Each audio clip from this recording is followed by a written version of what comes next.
So good morning, everybody. Welcome to the August 20th, 2024 meeting of the Calvert County Board of Commissioners. At this time, I'd like to ask Pastor Brewer if he would come forward and give us an invocation, please. Thank you, sir. Good morning.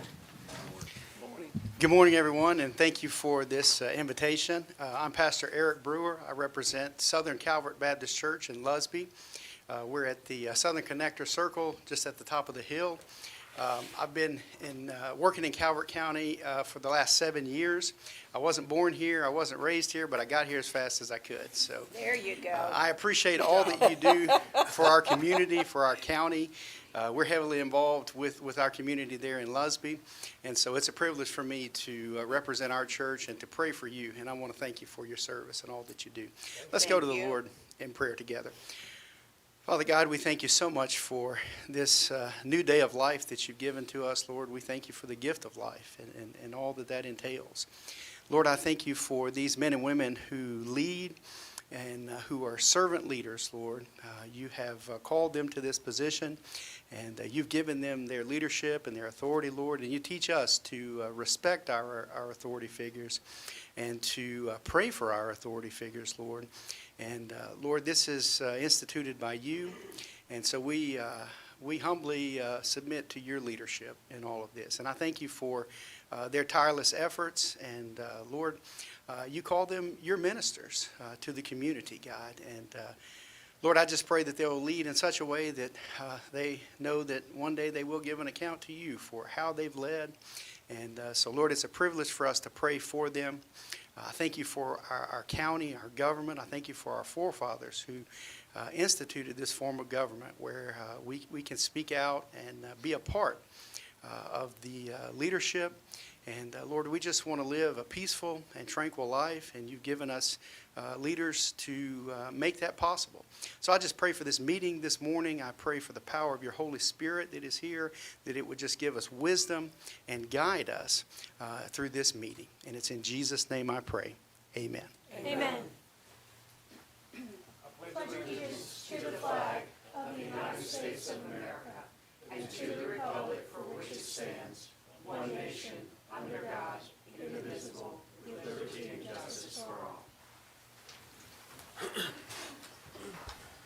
So thank you, Pastor Brewer, and I was blessed enough to be born here, and I've been lucky enough to travel around the world, and all I want to do when I travel is come back home here. So thank you for those kind words. Are there any additions or corrections to the agenda as presented? None. Motion? I move that we approve and adopt the agenda as presented. There was one addition, I believe, Exec session. to exec session to discuss litigation and personnel. Second, sir, second. Have a motion and a second that we approve the agenda with the amendment of 2 items under exec session. Any discussion on that motion? Hearing none. All those in favor say aye. Aye. Opposed? Motion carries. I do have 2 brief public service announcements. The Meals on Wheels program that operates here in Calvert County is looking for some volunteers.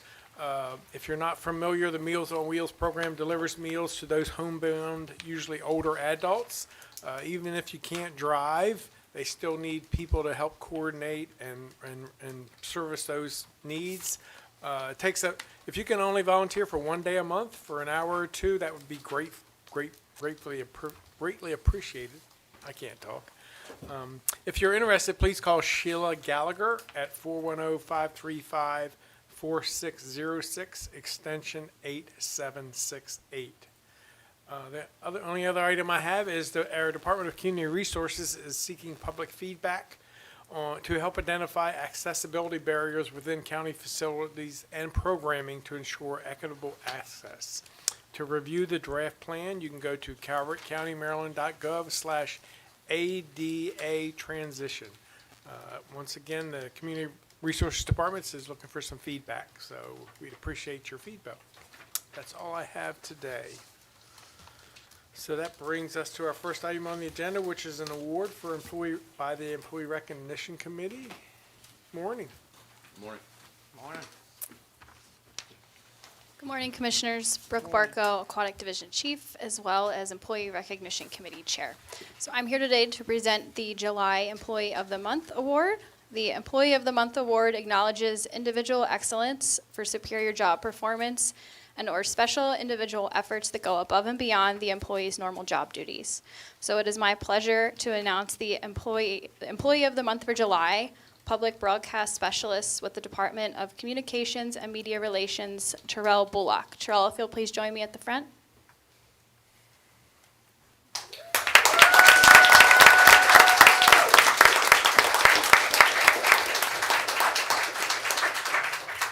We are proud to recognize Terrell Bullock as the July 2024 Employee of the Month for his commitment to excellence within CMR. He consistently demonstrates a remarkable ability to solve problems, particularly when it comes to IT and video production. This expertise made it an easy decision to assign him the technological infrastructure build-out project for the new county administration building. Terrell embraced the challenge with outstanding initiative, ensuring the new space is equipped with technology needed for a seamless transition. His dedication extends beyond regular work hours, as he is always willing to assist with any requests and serves as the point of contact for audiovisual equipment issues. On the rare occasion that there is a hiccup during a live broadcast meeting, it's almost certain that Terrell collaborated with CMR and the Calvert broadcast staff in identifying and resolving the issue. He should be very proud of his exemplary contributions and is commended for his exceptional work. Congratulations, Terrell. I would now like to invite some of Terrell's coworkers up to say a few words. Good morning, Commissioners. Erin Lowe, Director of Communications and Media Relations. I first met Terrell in 2018 when I first started working for county government. He was in technology services at the time. We won't hold that against him. But he came over because he was on the help desk and I needed help with my computer. While I was there, I also talked him into helping me move my furniture because I couldn't do it myself. But that's just the type of person that Terrell is. If he sees a problem, he's going to offer to help and fix that problem. He's kind. He's funny, he's sweet, he's resilient, and he's extremely smart, and I'm really grateful that he's on our team, and I'm really happy that you are receiving this award. Jen Sterling, his supervisor, was unable to be here today, and so she sends her best wishes as well. Thank you. Good morning, Commissioners. John Bennett. I'm the Acting Director of Calvert Broadcast. I just want to say, without Terrell, I would not be doing what I'm doing. There are some pretty big shoes to fill when Kevin left, but Terrell was right there. He's my expert. He's my go-to guy. I can't believe you haven't won this before. He's incredibly essential to Calvert County government. Thanks, Terrell. Congratulations. Thank you. Hello, Commissioners. Darrell Baxter. I have to hurry up real quick. Yeah, 'cause who's no in the one's back? operating the cameras in the back right now. So be patient to the public at home. I know Parks and Rec has their dynamic duo of like Tori and Taylor, but you know CMR also does with Daryl and Terrell. This is a dynamic duo right here. Like John said, we wouldn't be able to do half the stuff that we are able to accomplish without Terrell. I love going out and working with him in the field. People love to get our names confused sometimes. It's Daryl and Terrell or Terrell and Darrell. You never know what you're going to get, but what I do know is Terrell is an awesome coworker, full of knowledge. We wouldn't be here without him, and we just love having him around. So I'm going to go ahead and get to the back and start working the cameras again, but thank you, and so well deserved.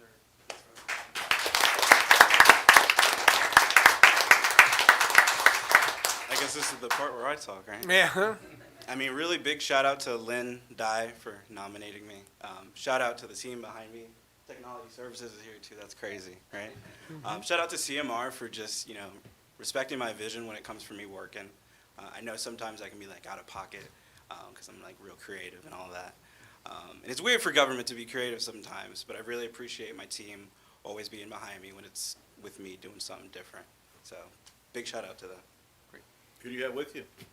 Oh, my mom. Oh, good. All right, come on up. Come on up. Come on up, Mom.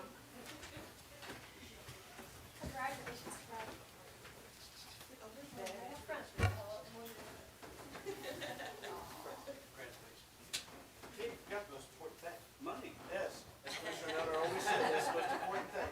Congratulations.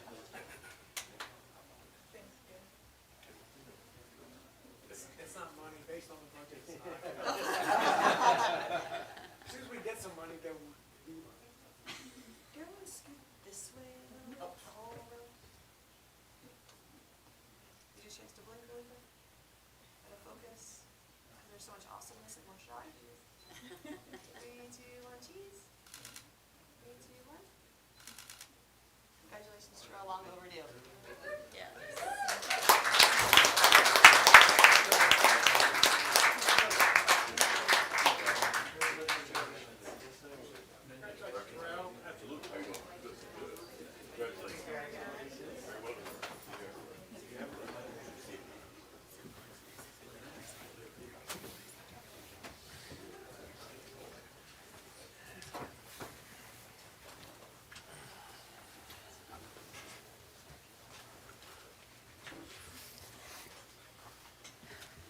So the next item on the agenda is consent. We have 4 items under consent today. Item 1, Department of Community Resources, fiscal year 2025 Calvert County Family Network Agreement, Calvert County Health Department, home visiting hybrid for high-risk moms.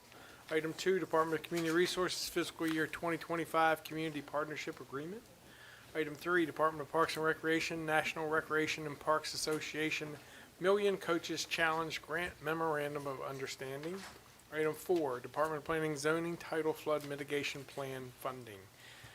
Is there any objection to those items listed under consent today? None. I have none. I move that we adopt and approve the consent agenda items.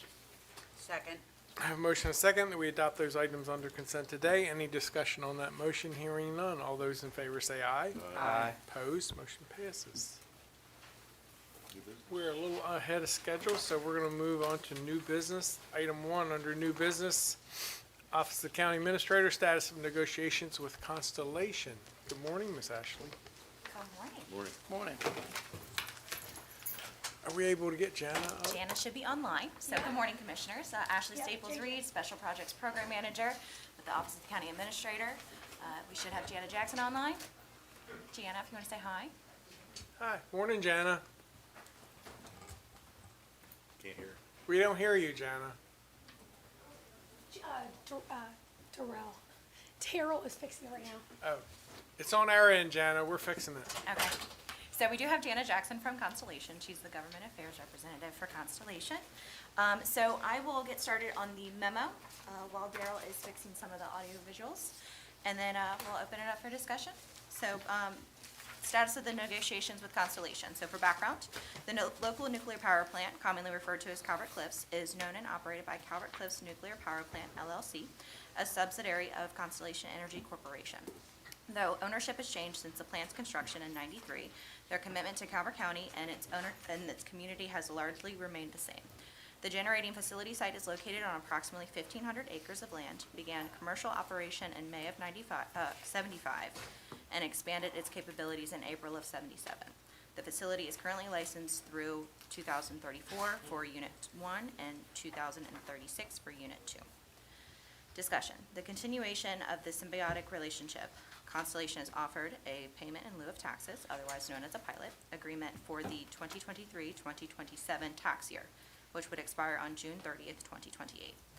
A section has been incorporated into the pilot to automatically renew for an additional 5 years unless either party notifies the other of their intention to not renew. The aggregated amounts for the pilot are as follows. For tax year 2023 and 2024, an aggregate amount of $20.5 million, and tax years 2025, 2026, and 2027 for an aggregated amount of $21 million. For tax year 2023, Constellation has paid their assessed amount of $17,086,830.77 to the county, which is $14,175,369.42 in personal property tax and $2,911,461.35 in county real property tax. If the proposed pilot is approved, Constellation will pay an additional $3.4 million to align with the terms of the pilot. If automatically renewed, then the pilot payments shall continue to apply to each subsequent tax year in the same amount as in effect of the tax year immediately preceding the renewal. Fiscal impact. Revenue as prescribed by the pilot, and so long as the state wealth formula remains unchanged from its last revision in 2018, the pilot revenue will not be included in the calculation of the county's wealth. Conclusion and recommendation. Staff requests that the board consider the proposed pilot agreement with Constellation, and if appropriate, authorize the president to sign on behalf of the board. And Daryl, I hope that was enough time for you to fix Jana. So, Jana, do we have you? Can you hear me now? Yes. Yes. Please need me. There we go. Good morning. Morning, Jana. Hi, you can see me. Good morning, everyone. Thank you, Ashley. I know that was a lot of numbers to get through. And I just want to thank the county for, as you noted, the symbiotic relationship, the openness and willingness to have conversations about the future, not only Calvert, but the county and its residents, is important to us. And as you know, I say regularly, better than we have it just about anywhere else. So we appreciate that, and thank you for your time today. Well, thank you, Jana. And I just want to say that, Constellation is the current owner of the facility, and, it's been in operation now for 50 years, I guess. And they've been great community partners, great employers for our citizens, and it's certainly been a pleasure working with you on this negotiations for the pilot. I think that what we all can say is that we've not had a bad discussion in any of our discussions over this pilot, and the only reason it's taken this long is the attorneys, but we all know how that is. But Yeah. once again, I can't thank you enough, Jana, for all your help and support throughout this process, and we look forward to a long-lasting partnership with Constellation. Thank you, Jan. Thank you, Thanks, Jana. everyone. Thank And you. thanks for letting me join virtually today. It's much appreciated. And thank you guys. You guys have been a great partner since you've been here. It's not just now, it always has been. So, you've came and actually benefited this county probably well beyond what the early thoughts could ever have been with our school system and the opportunities that you guys have brought. So just for watching it from a kid all the way up, thank you. Thank you, Commissioner Hart. Questions, discussion? No. Motions? So I move that we approve, adopt, and authorize the board president to sign the payment in lieu of tax agreement with Calvert Cliffs Nuclear Power Plant LLC, effective July 1st, 2023, on behalf of the board. Second. A motion and a second that we approve and adopt and authorize the board president to sign the payment in lieu of tax agreement with Calvert Cliffs Nuclear Power Plant LLC, effective July 1, 2023, on behalf of the board. Is there any discussion on that motion? None. Hearing none, all those in favor say aye. Aye. Opposed, motion carries. Thank you, Jana. Thank Thank you, you. Commissioner. Jana. Thank you, Jana. Thank you. Thank you, Ashley, too. Almost want to clap. Thank you, Ashley. Yes, thank you, Ashley. Next item under new business, Department of Finance and Budget, implementation of local preference ordinance. Director Miller. Director Oberg.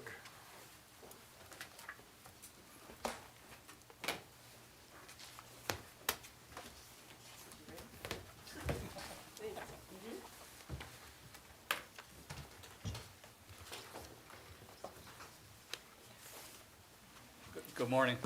Good morning. For the record, would you want me to read the memo as the information is redundant on the presentation, but I'll be more than happy. Yeah, you don't have to if we're going to cover it in the presentation. So today we're presenting the information that has been compiled during the local business preference adoption process.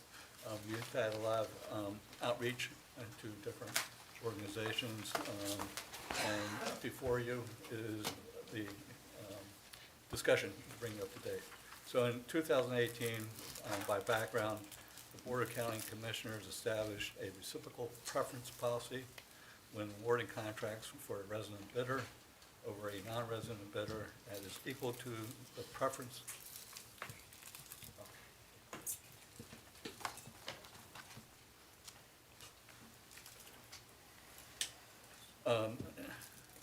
Again, I'll start at the beginning. In 2018, the Board of County Commissioners established a reciprocal preference policy when awarding contracts for a resident bidder over a non-resident bidder that is equal to the preference given by the county or state in which a non-resident bidder has its principal office.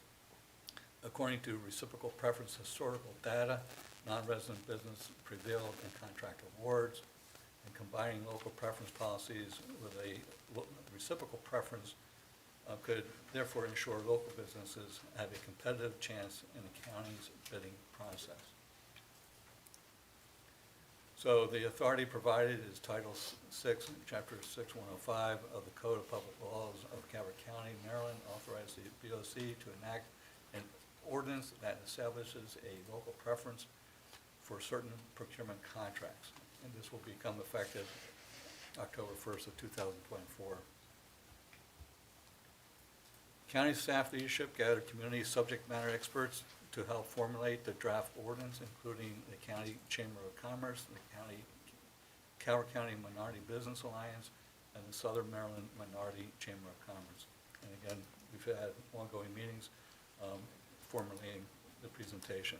Factors considered: balancing taxpayer burden with higher pricing, economic benefit of money originating and remaining in Calvert County, and jurisdictions with reciprocal preference policies may penalize Calvert County business applying for bid submissions in their counties due to Calvert County's local preference policy. The purpose of the ordinance is to bolster the county's economic growth and support the creation and retention of employment opportunities within the county through increased participation of local businesses and the county's purchase of goods and services.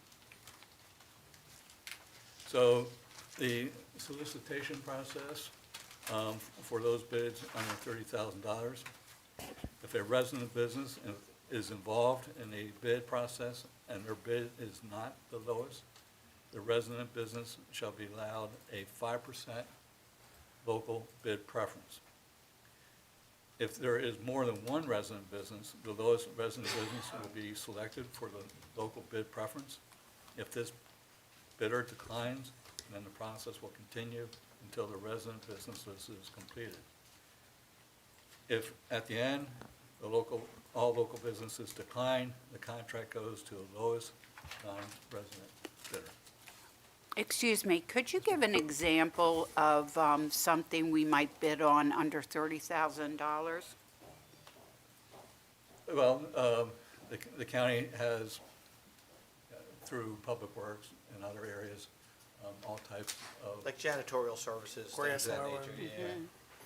So it'd be strictly So that. any of that, anything that qualifies for that bid process would qualify. Okay.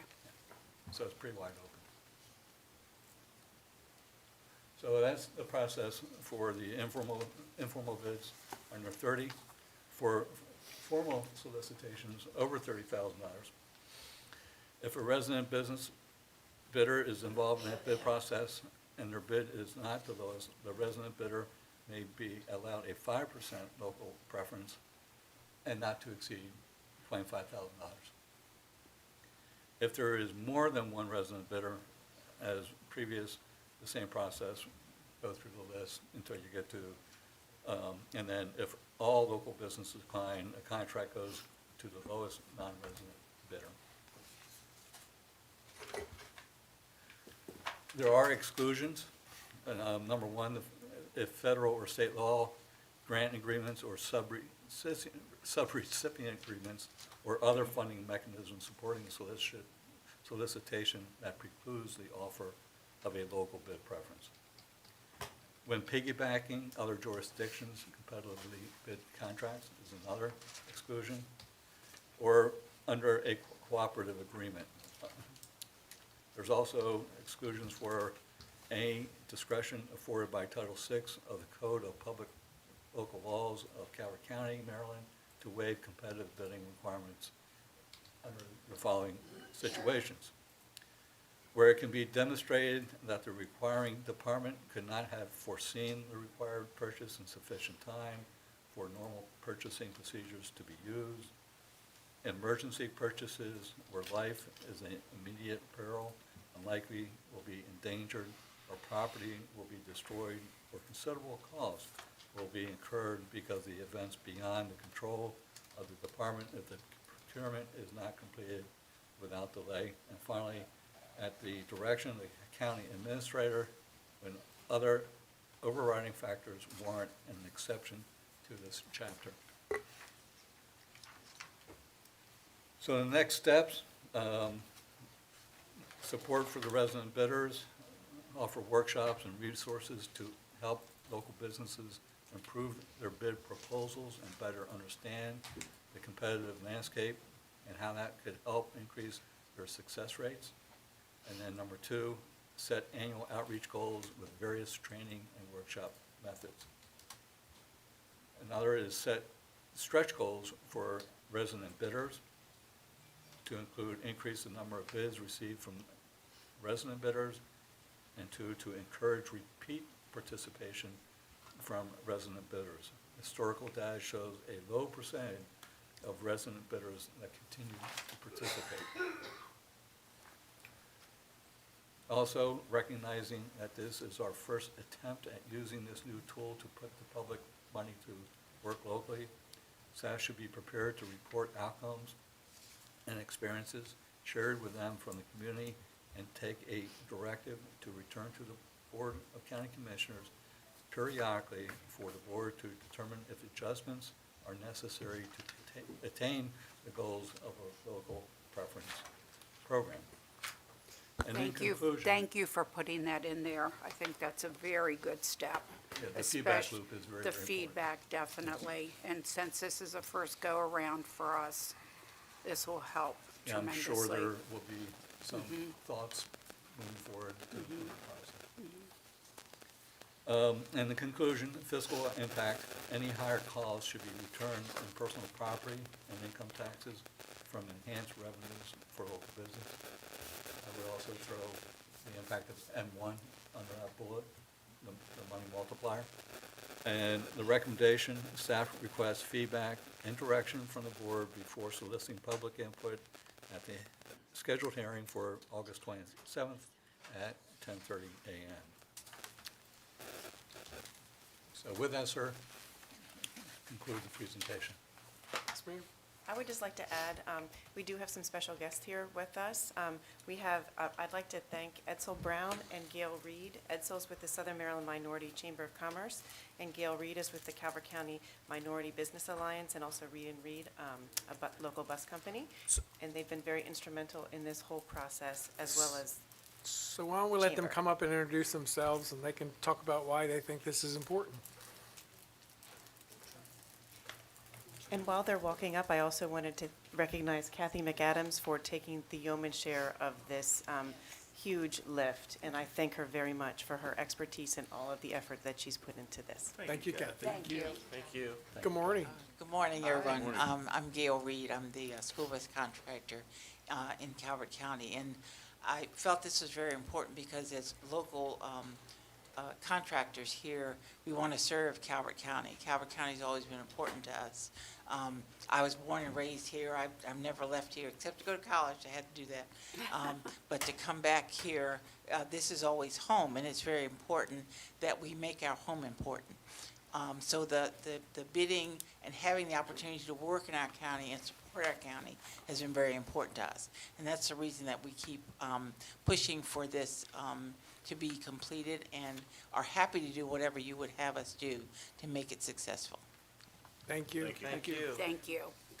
Good morning. Good morning. My name is Dawn Tucker, and I'm President and Lord and Tucker Management Consultant. I'm also the founding president of the Calvert County Minority Business Alliance. We started in 2006. That organization has been working with the Calvert County Department of Economic Development and other folks in Calvert County government since 2006. I am from Calvert County. I'm born and raised in Calvert County. I went to Northern High School, graduated in 1985. I have a business and I have over 10 employees, several of them here in Southern Maryland, but also throughout the country.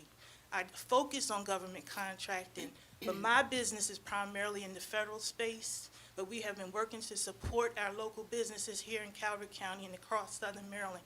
And we appreciate the county commissioners here who are looking at this ordinance and working with the team, all the folks here that are around the tables here, working at the team to bring this to fruition. There have been people like who have passed along, Mr. Michael Moore. He was a former county commissioner. He had a very big heart to want to have some sort of local preferential procurement program to support our community. We look forward to answering any questions, providing any resources and help. And we have in the Calvert County Minority Business Alliance, along with the Chamber of Commerce and the other Southern Maryland Chamber of Commerce, I'm sure over 300 or 400 businesses that are interested in making sure this comes to a good fruition for everyone. Thank you for your time and for your support. Thank you. Thank you. Good morning, everyone. Good morning. My name is Edsel Brown. I'm with the Calvert County Minority Business Alliance. I was one of the original board members there, but currently I'm the chair of the Southern Maryland Minority Chamber of Commerce. And I want to echo the comments of my colleagues, and I'll just keep it very simple. Let the dollar circulate here in Calvert County. Amen. Thank you. Thank you. Thank you. So just a little bit of background. When I first got elected, one of the first things we did was award the bid to build the Prince Frederick Firehouse. And Calvert County contractor lost that $11 million bid over $19,000. And we struggled. Why we could not give that. And then later, we would give out smaller contracts. I remember a grass cutting contract went to a company in Pennsylvania. Yeah. And we just said, we got to fix this. It's just not right. And so we introduced some legislation 3 years ago. And Got denied. being naive as we are, we thought, well, it'll pass. You know, it's just local, no big deal. We didn't work the bill. We just introduced it. Bill never got out of committee.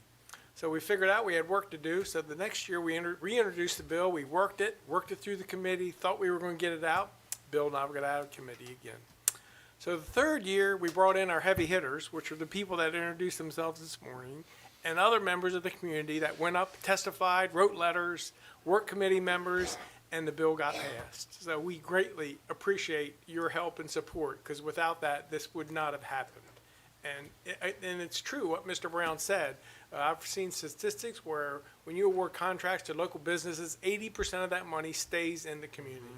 So we're very thankful and happy, and we hope that this will all work out as we believe, and we look forward to your input as we go through this to make sure that it is working the way we intended. And, you know, we're trying to be cognizant of being fiscally responsible, so we've set caps and limits on how much, but trying to help our local businesses survive here in Calvert County. So once again, I want to thank all of you and all those not here today that helped work the bill and get it done. So with that, any other discussion or questions or motions?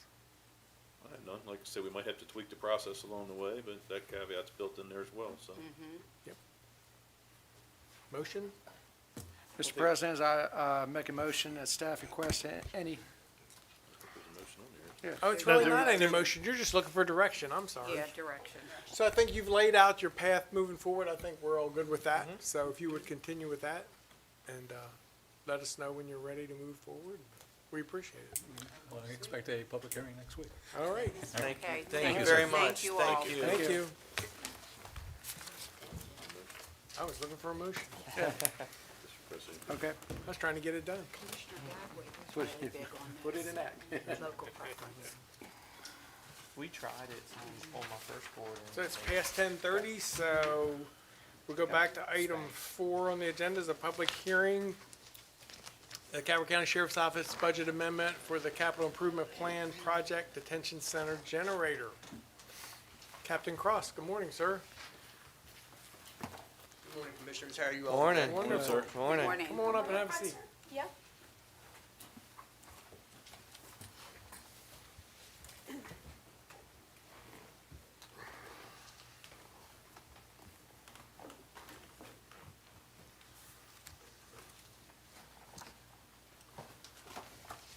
So, I'll read the memo.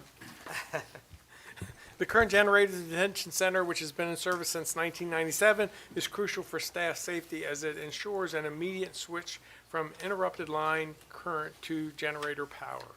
The existing generator needs to meet a minimum output of 600 kW of electric current to meet the high demand. Since 2007, the county has spent over $85,000 on non-preventive maintenance, emergency repairs for the current generator.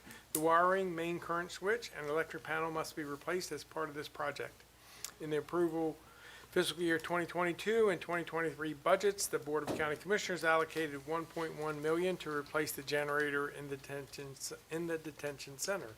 These funds were lumped into CIP 000063 with other detention center projects. Discussion on June 21st, 2024, Centennial Contractors Enterprises Incorporated provided the Department of Public Works with a proposal package for the Calvert County Detention Center generator and switchgear project totaling $1.3 million.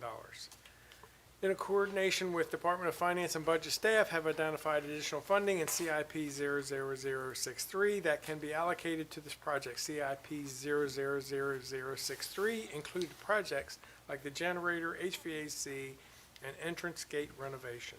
The HVAC project has been completed, leaving the remaining unrestricted funds, and the entrance gate renovation is on hold. physical impact. The generator project will be assigned CIP 000426, BA 2025-00048, has been created to move the appropriated total of 1.1 million plus 330,000 required funds plus 10% contingency from the HVAC and entrance gate renovation projects to complete this project. 1 million was bond funded. No funding from the HVAC and entrance gate renovation projects is bond related, so no additional funding is required. Conclusion, the Calvert County Sheriff's Office requests the Board of County Commissioners conduct a public hearing and, if deemed appropriate, based on the record, approve and adopt the proposed resolution and budget amendment BA 2025-00048 to move 1.43 million from CIP 000063 to CIP 000426 to replace the generator at the detention center. Morning, gentlemen. Could you repeat That was unrehearsed. So you want to talk about your generator project? Well, it's important to us, naturally. The generator, when it is off, even if we're just losing HVAC, it turns very damp inside there very quick, which creates its own problems. We're on generator probably a rough 3 hours a month in the facility, which is high, and we rely on it. We have, over the years, put lights in to help assist get the place lit, when the generator goes out. But as you can see, it's had some extensive repairs over the years. It's really been in kind of lemon status right after it was installed in '97. But it is running fine now, but we are starting to have problems with day tanks and the supporting mechanism around the generator. So it is time. It's certainly done its work. And you tagged onto another contract which provided the lowest costs to Yes, sir. do the replacement, so everybody knows. Yeah, I don't think that building owes us anything. I think we're running out of duct tape. So, Yeah, did you say 97? 97. Because this says okay. All right, 2014. Since 2007, I guess you Yes. calculated how much you'd spend in it. Repairs, So- yeah. We had a rough year in 2013, I believe it was. I think it was a right extensive bunch of projects, everything from turbos to exhaust manifolds to radiator was $20,000 for that thing. So we've been through it, but it's time. And you haven't done the gate project, right? It is correct, it's done, yes, sir. What is the gate project? The gate project was a replacement of that goes back even further. When that gate was installed, it was to allow the deputies who bring in prisoners Okay. to have a closed gate behind them. When we purchased that gate in 1987, it was used. The mechanics to it, the actual the motors and the gears and such like that, were what gave up on it. When we actually, I guess you'd say we saved money in the project overall because we were able to put the hardware back, but what we did replace was the mechanics of it. So it is operating now as it should. It's up to speed. It's modern. It's tangled in with our door operating software. So we're up and running. Good, good. One motion? Mr. President, this is a duly advertised public hearing. The certification of publication will be made part of the record. No one has yet signed in. Is there anybody in the audience who wishes to speak at this public hearing? And there is no one online, so the board's in a position to accept a motion. For motion. Yes, ma'am. Okay, I move that we close the record and approve and adopt the proposed resolution and budget amendment BA 2025-000048 to move $1,430,000 from CIP 000063 to CIP 000426 to replace the generator at the detention center. second? So I have a motion and a second that we approve and adopt the proposed resolution and the budget amendment. Any discussion on that motion? Yeah, I just think folks don't know what it really takes to run that business, because it is a business, and I want to thank you guys because you have to be part mechanic, part social worker, I mean, there's so many moving parts, and just that's just a small window going back to 1987, you know. I had only been out of high school 1 year. So, just thanks, guys, for everything, and everybody down there. Any other discussion?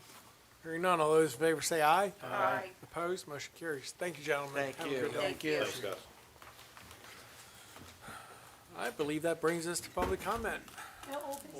Old business, I'm sorry, we moved around too much. I couldn't keep track. Old business, Department of Planning and Zoning, Calvert County zoning ordinance update. I was trying to get that. Almost. Katie.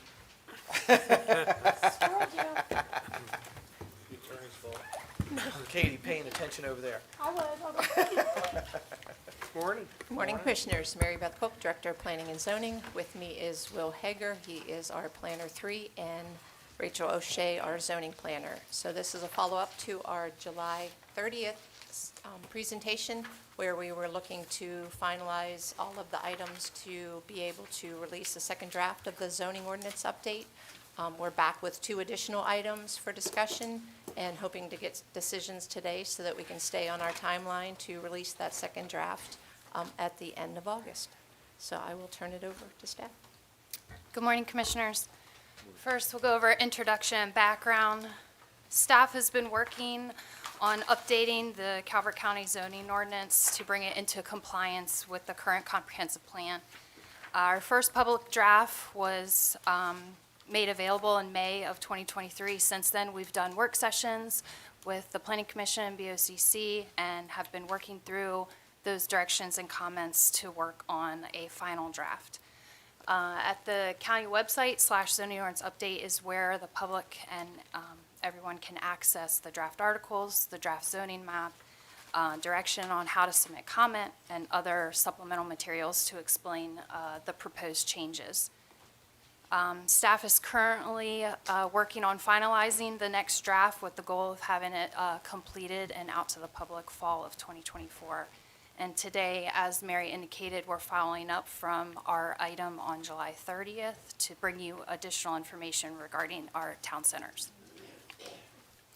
So the purpose for today is to review the town center sub-areas and associated current densities and provide some examples for you of recent town center developments and what their densities were and how they developed. And then some options for consideration so that we can move forward with finalizing the 2024 draft. So first, we'll take a look at Dunkirk. Dunkirk doesn't have any sub-areas. Its density with TDRs is 4 dwelling units per acre. And we're just going to run through each town center real quick, and then we'll kind of look at the examples that we have for you. Can I ask a question on this? Yes, ma'am. Okay.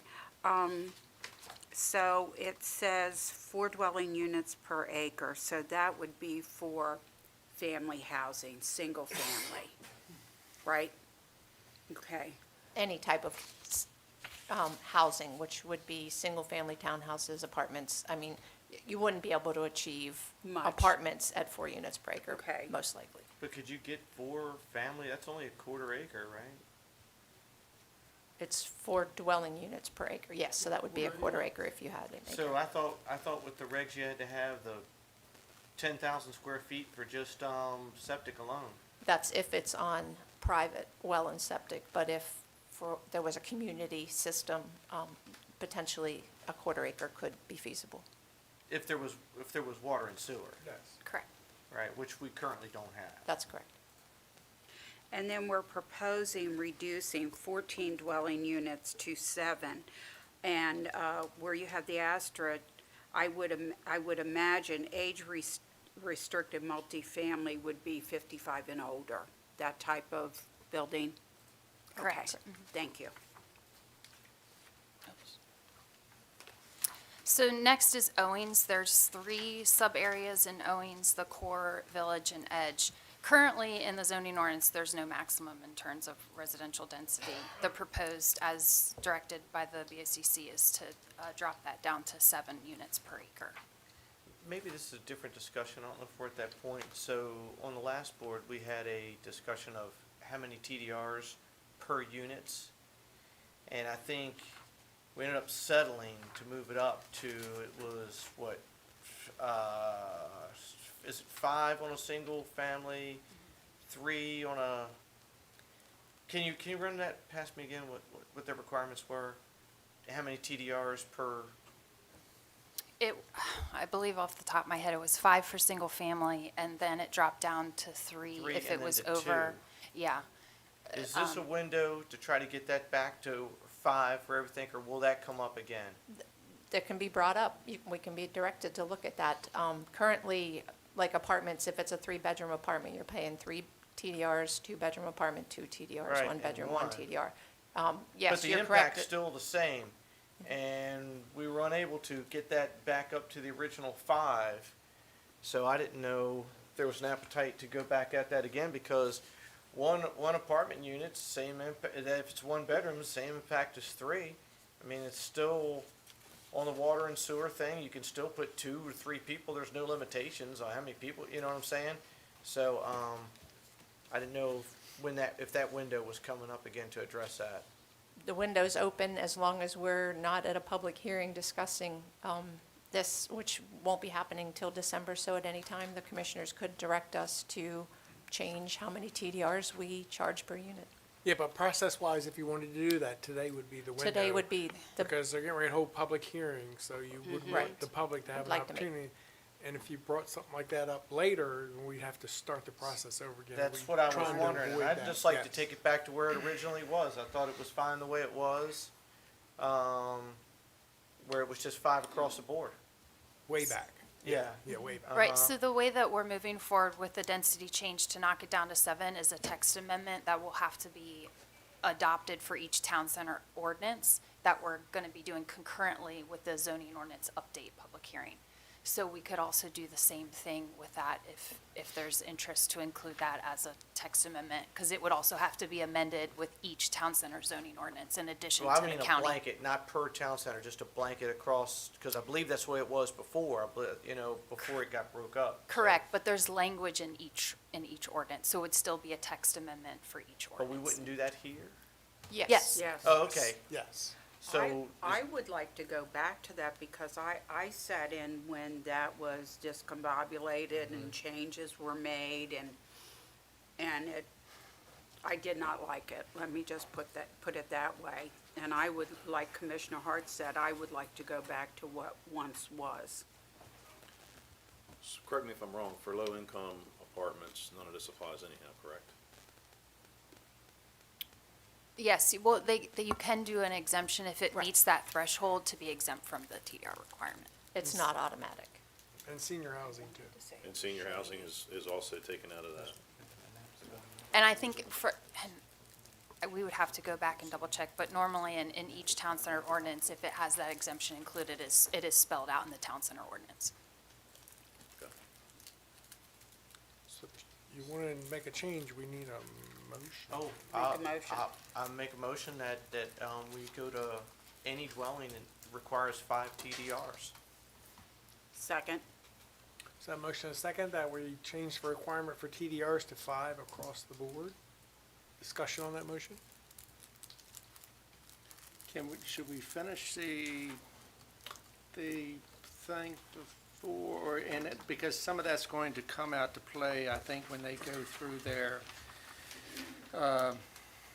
when they show what was allowed at each of these apartments and how many was allowed. So I just want to be clear on what we're, So the, like Commissioner Allen is saying, low income and, so we currently have a provision in that you can ask for an exemption for low income and senior housing for TDRs. now is that per town center, or is that Per unit. countywide, or is that, It's per town center. so per town They each have center? their own language, yes.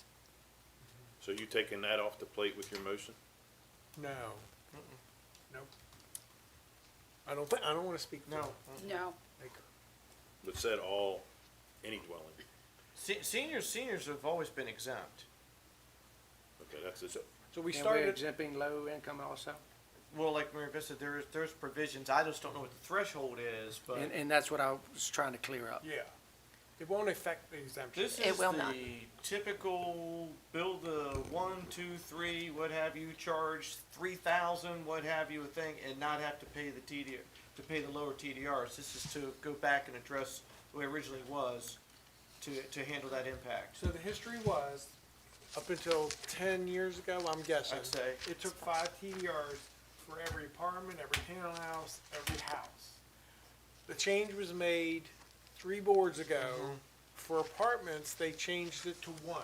You only needed Right, 1 yes. TDR for an apartment. Right. In my first board, 6 tried years ago, to- we changed it to a TDR based on bedrooms. Yeah, we tried to take it back, but the Try- concession was Yeah, couldn't to- get the votes to get it back to 5. So the compromise was, it was based on number of TDRs, and like you, I can't remember exactly, but it was like 2 TDRs for an apartment, 3 for 2 bedrooms. It was a break. It was a a unit breakdown. under It was like- 10,000 right, square right. feet or above 10,000 Commissioner square Hart's feet. motion is to take it back what it used to be, Correct. which is, doesn't matter if it's an apartment, a townhouse, or a single-family dwelling, it's 5 TDRs. Correct. And each time we made those changes, we never changed the affordable housing or No. the age And that does restricted. not impact Right. the exemptions that we currently have for senior housing and low income. It only changes the requirements for the number of TDRs. And if I'm not right, please. Are those local exemptions or are they state exemptions?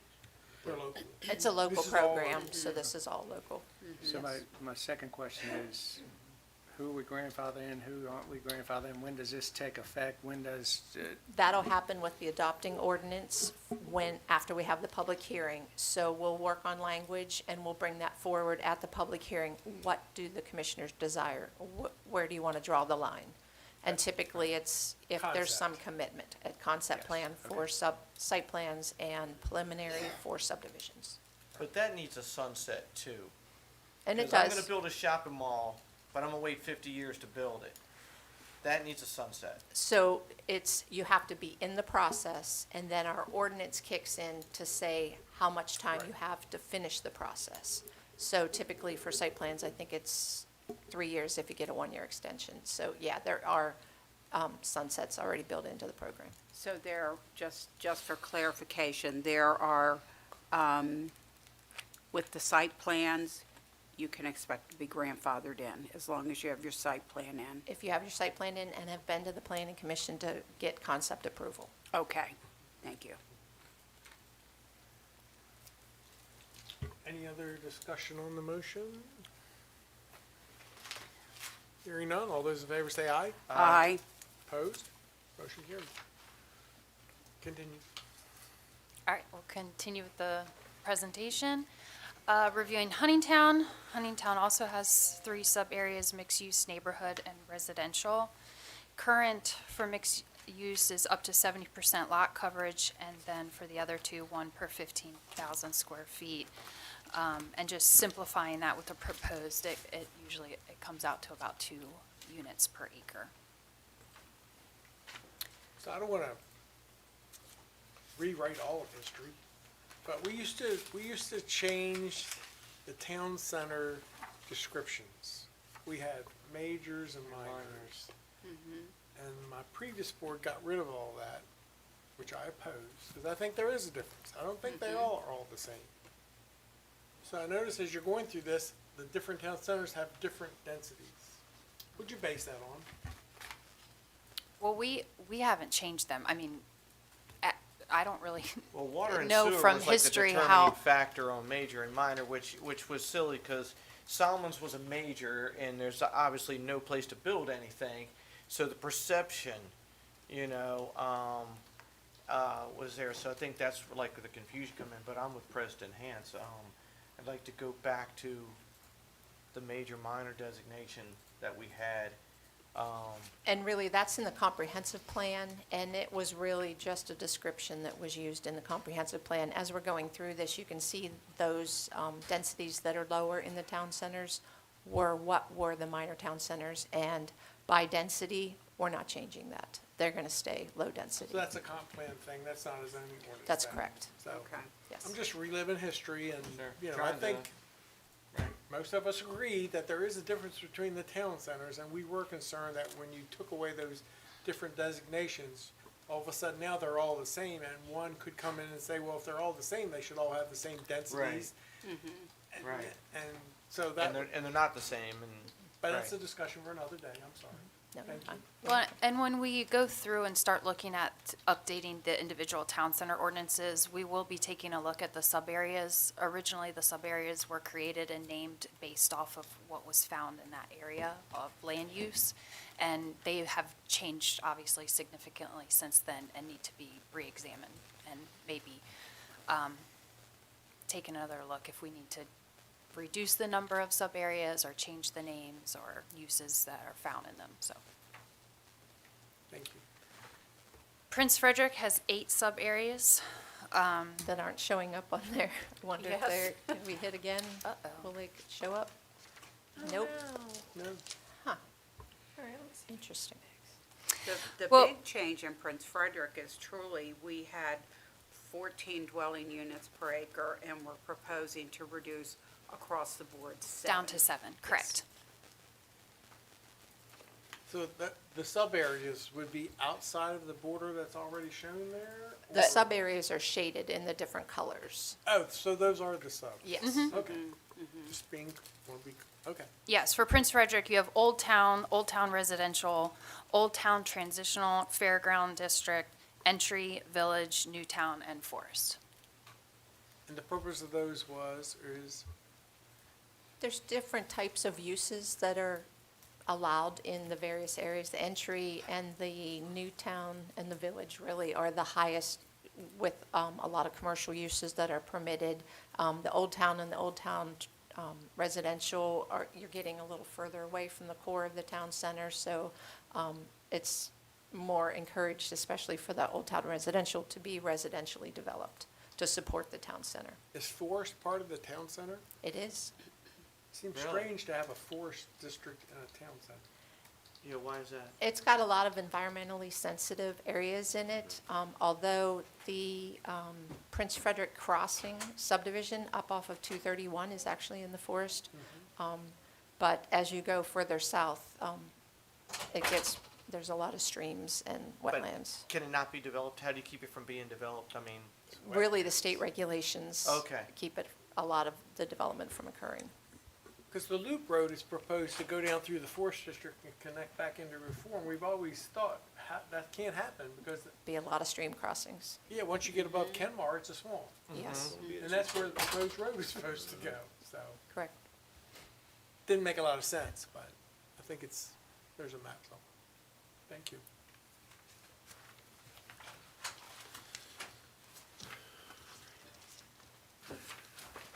Where we froze up? No. There we go. Next up, we have St. Leonard with 3 sub-districts, Village Sub-Area A, B, and the residential.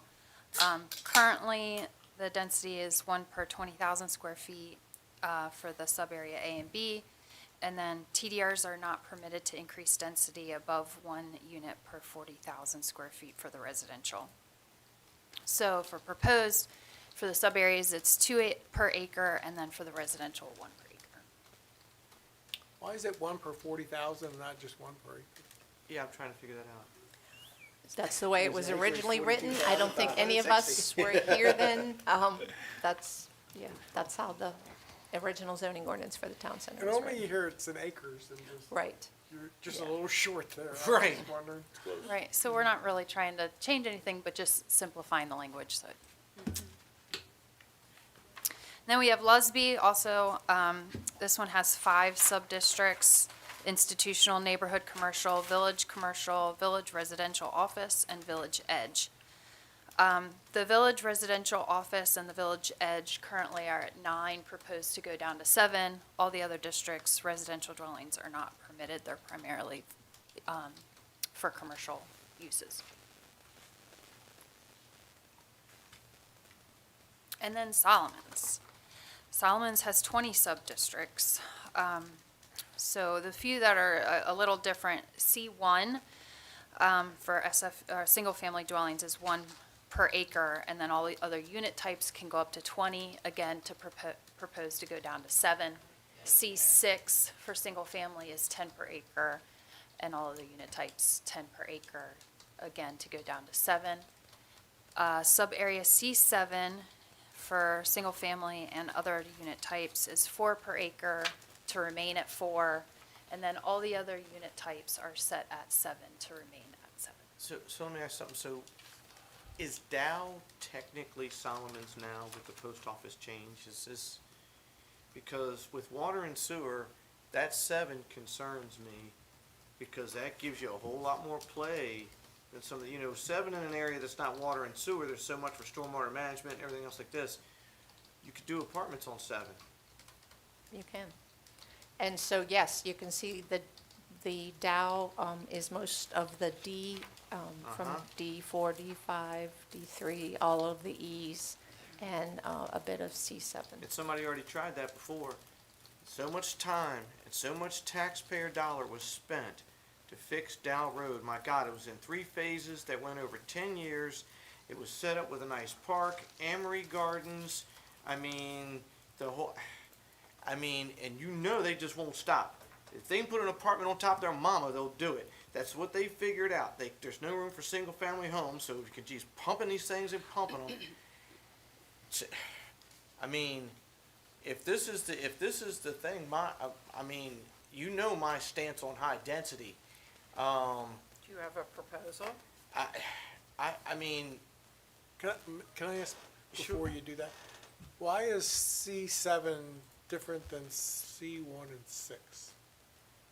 C7 is like the marina areas, existing marina areas, so. I understand that part. Yeah. Why is there a density difference between, because I thought the whole district had to be the same density.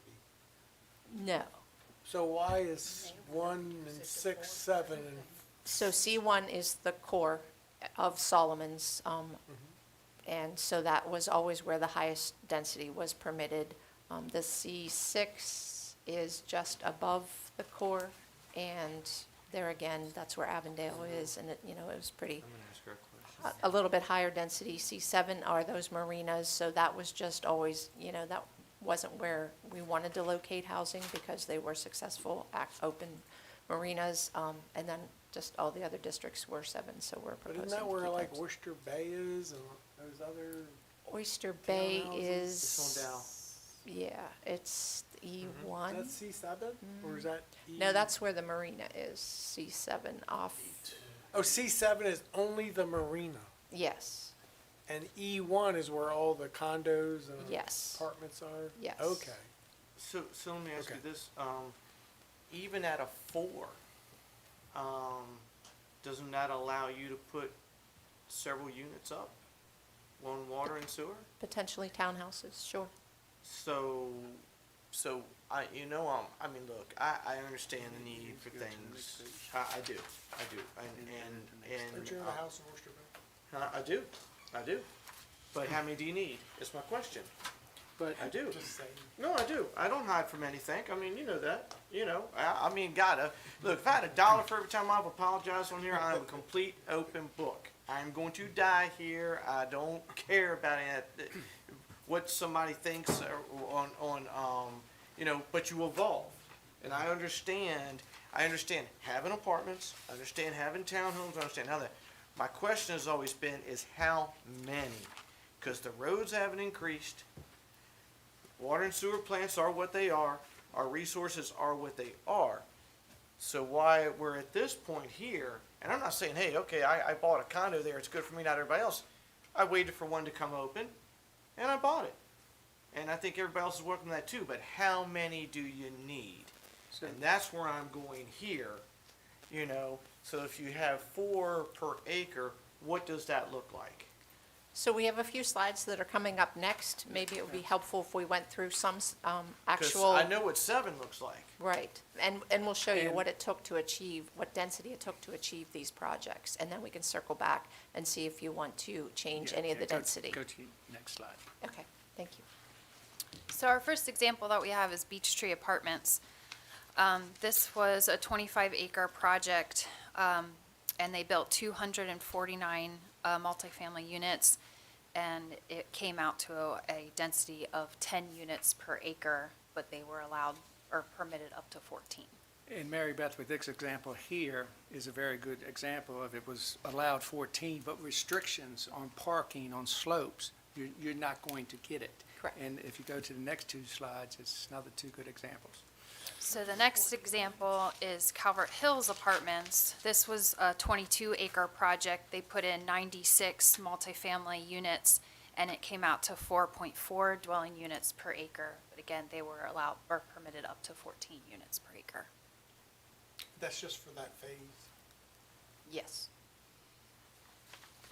And then one more example for you. This is Patuxent Commons. This was a townhouse development. It was an 11-acre project. They put in 67 units, and it came out to 6 dwelling units per acre.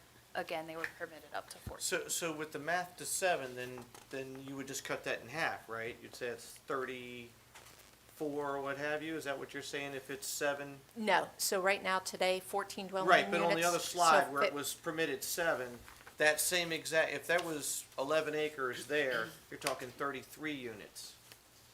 So they could have 14 units per acre, and they only took advantage of 4.4.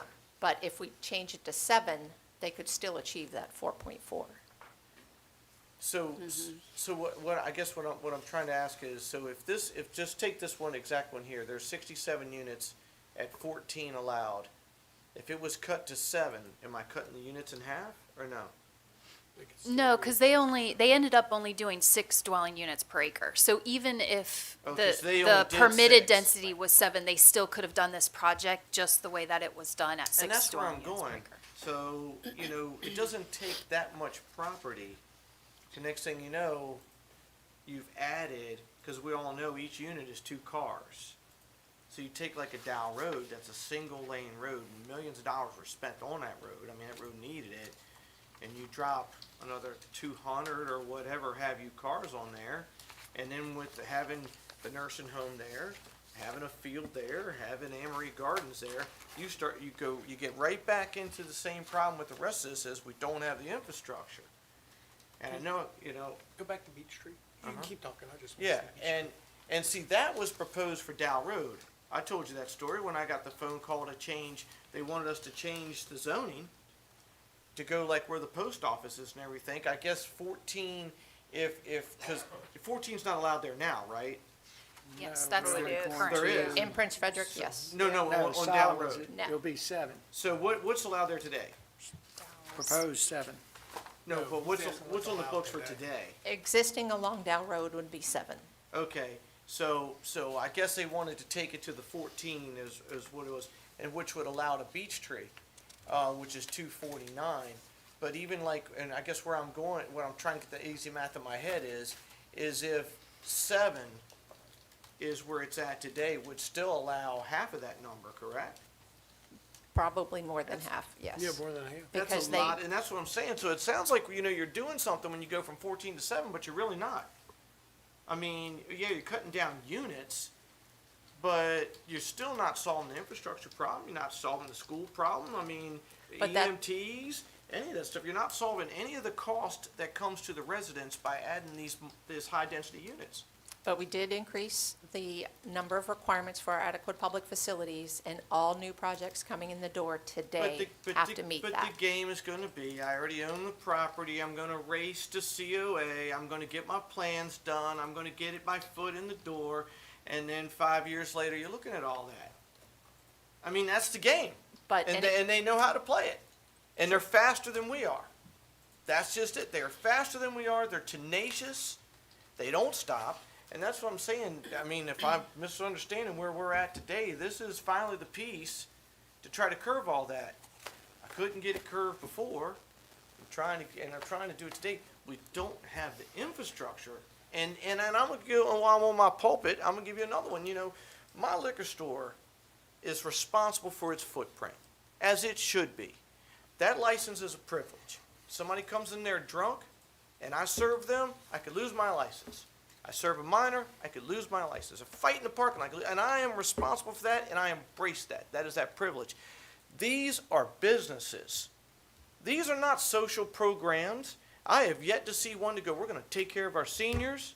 We're going to take care of our new kids coming up with rent to own or affordables. I haven't seen any of that. This is all I ever see.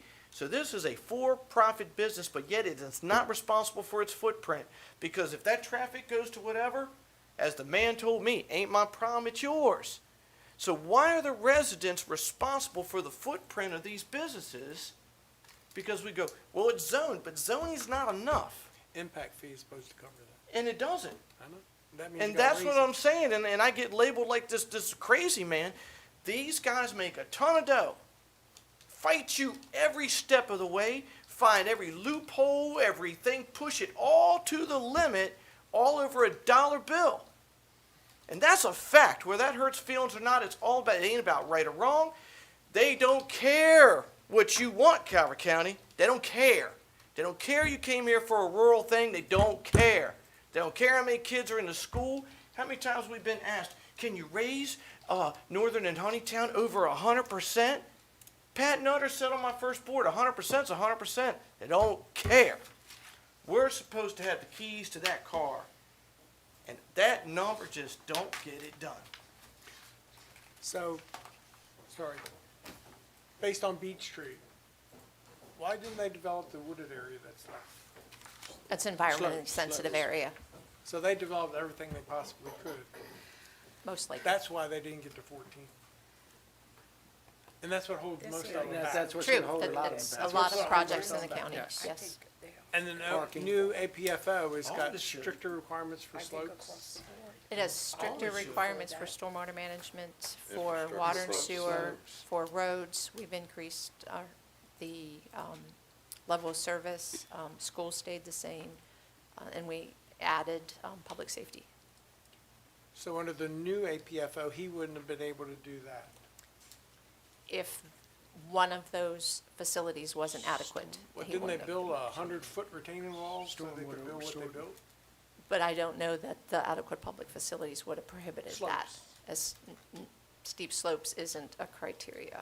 It's going to be in the new ordinance, but Yeah, yes. that's what I'm saying. In the new Yes. ordinance, he wouldn't have been able to do that based on slope Could he got a variance? in that location. See? No. See? Potentially, Uh-huh. yeah. I'm It telling goes you, to the they Board know of the Appeals. game. Yeah.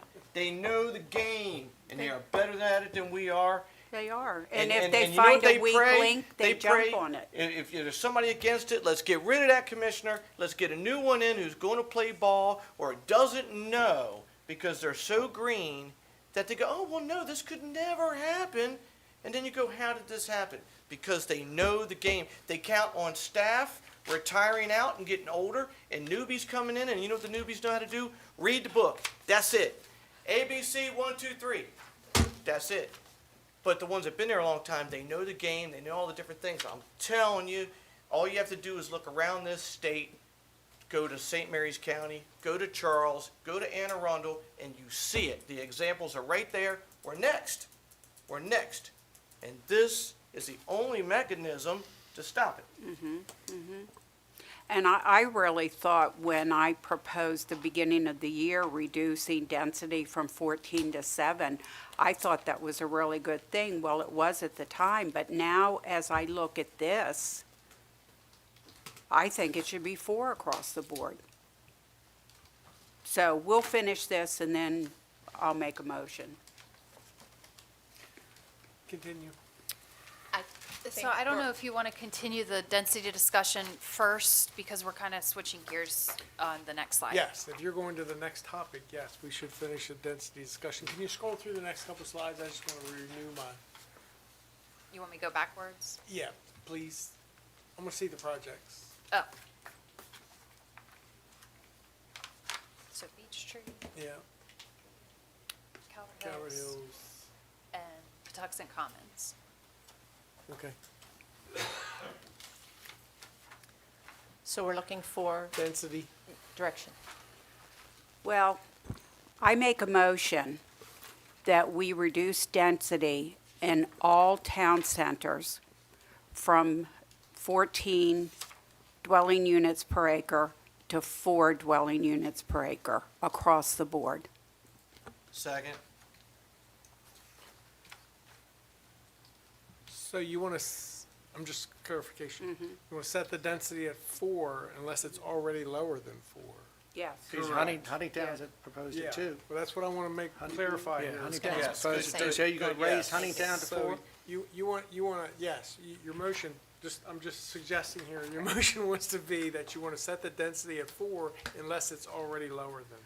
Unless it's already lower than that. And I Yes, 'cause think you- when I did 14 to wanna raise 7, I did that. Huntington. Don't want to raise Huntingtown. No. Good catch. No. And sorry, when I did 14 to 7, I did include that. So I want to amend my motion to reduce density from 14 dwelling units per acre to 4 dwelling units per acre unless it is lower in other areas. That is to remain the same. Second. So I have motion and a second. We've all heard the motion. Discussion on the motion. What would this do for, say, mixed use? So as you saw in some of these examples, let's just use Patuxent Commons since it's up. They were able to take advantage of 6 dwelling units per acre. If there was commercial on the bottom floor, which is a true mixed use, they probably would be at less than 6 dwelling units per acre. So I think 4 dwelling units per acre could accommodate it. We tried to find examples where we could bring those forward, and they're all over the place. Mixed use can go anywhere from 4 units per acre to 100 units per acre, and on all of those, any number in between there. So I do think 4 units per acre could be achieved in a mixed-use development. So what would not allow, so if I have commercial, what would not allow me to reach my 4 above?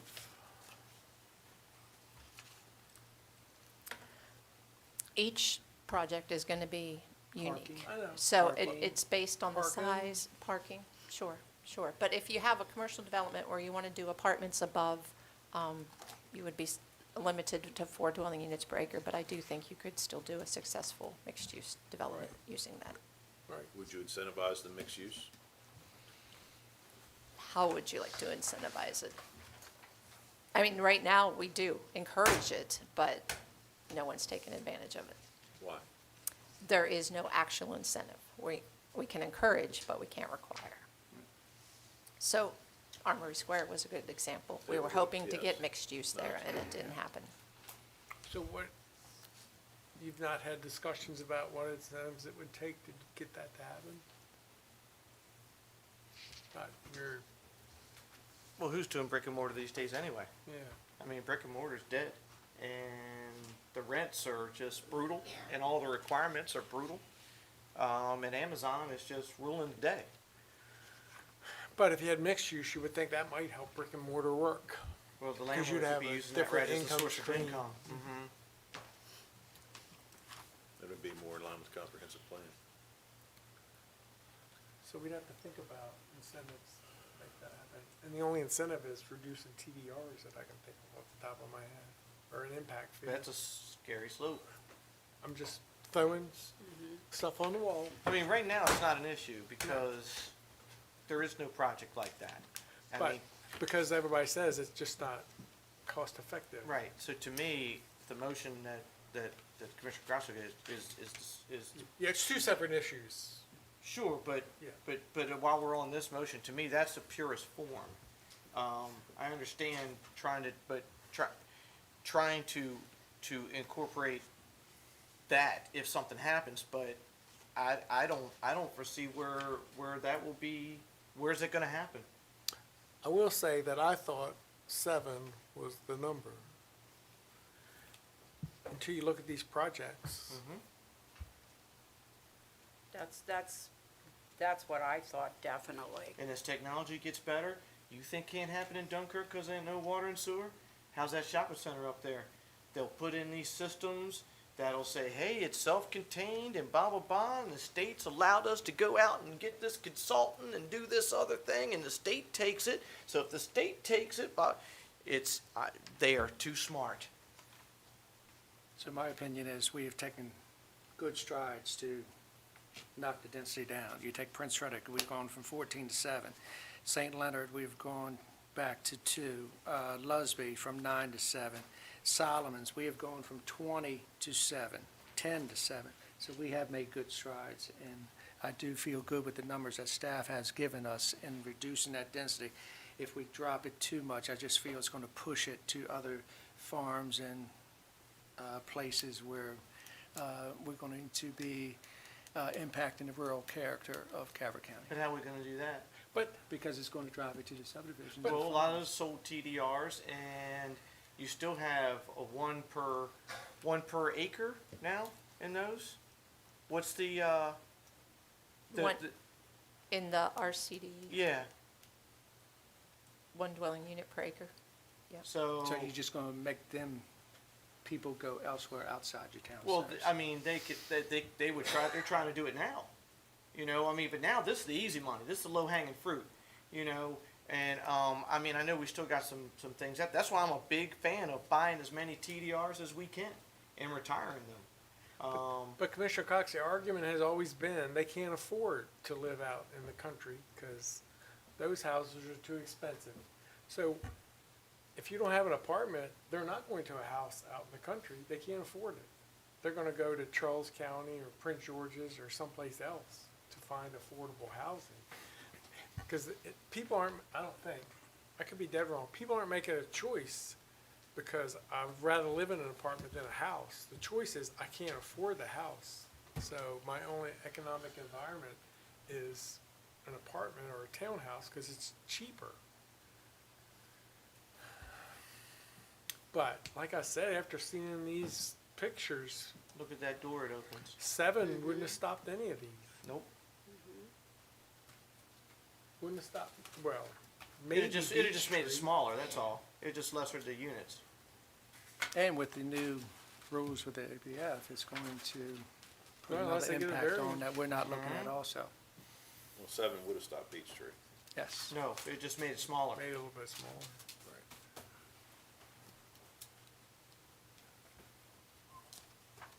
Any other discussion? None. Hearing none, all those in favor say aye. Aye. Opposed? No. No. Motion carries. Next. All right, moving on to electronic message centers. Currently, EMCs are permitted in Prince Frederick Town Center and in the Employment Center District only on sites having frontage along Route 24, Dares Beach Road, 231, and west of Route 24. Again, asking the question if EMCs should be permitted and expanded to other areas. With the option to consider permitting churches with existing reader boards as of the date of the adoption of this ordinance to replace the face in kind. This would allow a reader board to be replaced with an EMC sign with a sign permit. Well, when I first read this, and I thought a lot about it, my opinion was, and we certainly can talk about it, I'd rather keep it where it is. It's worked. Let's not convolute, have more signs. Then we're making exceptions for this one and that one. I'd like to keep electronic message centers down as low as possible. The confusion I have is, so when we first approached this years ago, law enforcement at the time had said it's a distraction. Said that here. And a lot of public said that too. I won't break the law. If the law says that it's legal, then it's legal. But my confusion is, I'm a big fan of what's good for one is good for everybody. I don't like pick and choosing, you know, who can have something. So even if this is I was thinking about this with the church. So if the church already had the message board already up, they're allowed to do it, but the church next door never had one. Or maybe they had theirs on the door, they were just getting established, and they didn't have it. So now they can't have one. I don't like saying, you know, you're special and you're not. I like being fair across the board. And then, you know, and look, I wear God out praying. I mean, my God, I don't know if he has time to answer anybody else's prayers because I wear him out constantly. I am not. Hear me, I am not saying anything negative against churches. Like I say, I firmly know I will answer to God for everything I've done. I get all that. But what I'm saying is, how does the person that say, I don't believe in God, I don't care about all that, even though I don't understand all that, but say I have a business, and this isn't fair to me? So there's different EMCs. Some have stationary messages, some have messages that change. Is there, is there language that restricts them to one or the other? No, not currently. So you could have it flashing?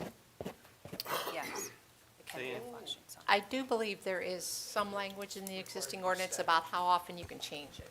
It is required that it be a static message. Yes. Okay. So it And can't that be, it transition immediately without fireworks or What's the blinking. interval in the message changing? So, you know, I mean, how many seconds in between the different messages? Because if it's, I don't know, advertising the events for the week, how long is Monday up there, then Tuesday, then Wednesday, then Thursday? Because you want people to read this. That is the purpose of the board. These and they're very expensive. So the intent is for somebody to read it.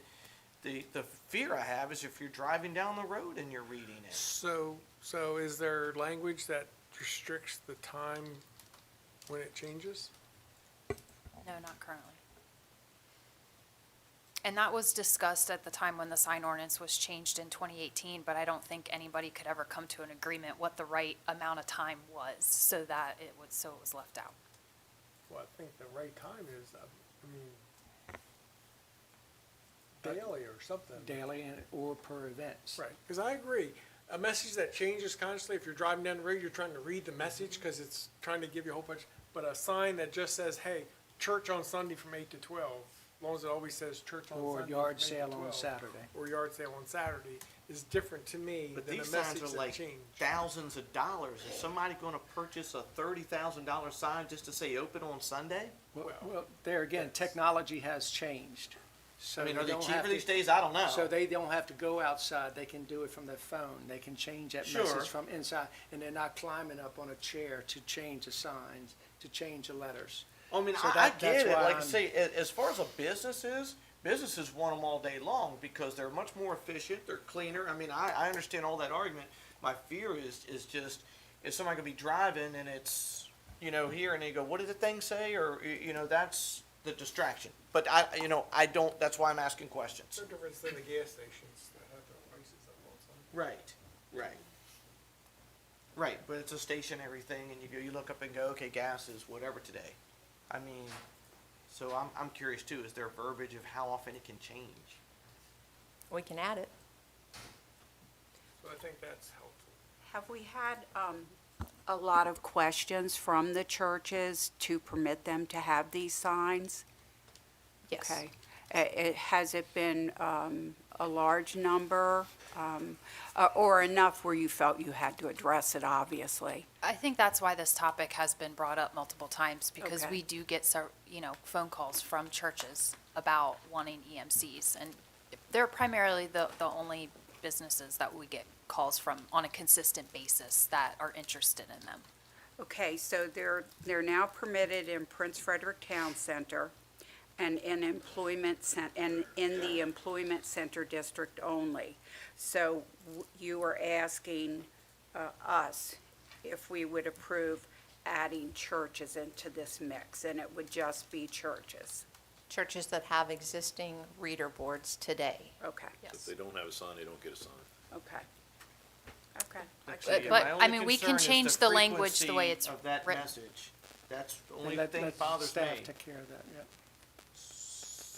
So, Want a motion, or? yeah, we're gonna need a motion, just trying to figure out the timing. So we don't have to set the time interval in the motion? Let the staff do the timing on it, Let them research it. let them research and come up with a good plan for how many times it Yeah, I don't eliminates. have a trouble with it as long as it's not Right, I mean, a sign is a sign. Yeah. Okay, so, and I get that, but it's, if it's doing this, You know, if it's steady doing this and If then. it's scrolling. Yeah, there's already enough people on their phones. Route 4 is wild, wild west out there as it is, so, I Oh, mean, my- it's. There was a bad accident this morning. You have enough direction? I believe so, and we will be bringing second draft comments back to you, and at that time, we can bring I'd love to hear what forward. the public says. Yeah. So I'll make a motion that we permit churches with existing reader boards to replace in kind, to allow these new EMC signs with limitations on how much it eliminates. Second. Have a motion, a second, discussion on that motion? Yes, I'm fine with the motion, but we are going to get guidance from you all, so it will be clear to us that there are limitations, it's not going to flash, it's not going to scroll. Yes. Okay. Any I'm other good. discussion? All those in favor say aye. Aye. Opposed? Motion carries. Is that it? Thank you. Yes. All right. Thank you. Thank you. Thank you so much. Just in closing, next steps. So currently, we have a pending text amendment that will go concurrently with the zoning ordinance update to change the town center's density to a max of 7, so that now will go down to 4. And so from here, staff will be working on finalizing the zoning ordinance draft, and we'll be getting that out to the public by the end of the month. And then we are expecting to return for another session with the Board of County Commissioners to review comments in October. Very good. Okay, thank you. Thank you. Thank you all. It's a lot of work. Hopefully be done soon. Yes, hopefully. I know they'll be glad. Tied up with a bow. They'll be more glad than we are. Yes, definitely. All right, Miss Katie, I think that we are at public comment. We are, sir. Is there anyone in the audience here for public comment? Please make your way to the microphone. The board adopted a resolution in 1989 intending to maintain the order and decorum of the governmental process. Copy is found here to my right.